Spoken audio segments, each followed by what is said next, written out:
FIFA world cup 2026 టికెట్ల కోసం దాదాపు 50 కోట్ల అభ్యర్థనలు వచ్చాయని ఫిఫా తెలిపింది. ఇక యుఎస్ఏ, కెనడా, మెక్సికో మరికొన్ని నెలల్లో జరగనున్న టోర్నమెంట్ కోసం 211 సభ్య దేశాల అభిమానుల నుంచి భారీ ఎత్తున దరఖాస్తులు అందాయని ఫిఫా తెలిపింది.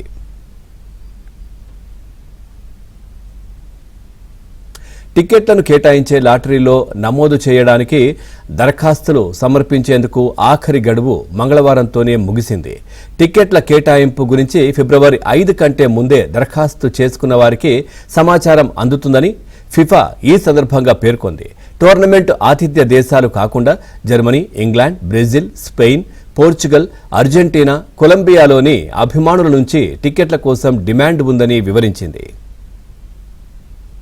జూన్ 27న పోర్చుగల్, కొలంబియా మ్యాచ్, జూన్ 18న దక్షిణ కొరియా, మెక్సికో, అలాగే జూలై 19న న్యూజెర్సీ వేదికగా జరగనున్న ఫైనల్ మ్యాచ్ టికెట్ల కోసం ఎక్కువగా అభ్యర్థనలు వచ్చాయని ఫిఫా వెల్లడించింది. అభిమానుల నుంచి వచ్చిన అసాధారణ స్పందనకు ఫిఫా అధ్యక్షుడు జియానీ ఇన్ఫాంటినో కృతజ్ఞతలు తెలిపారు.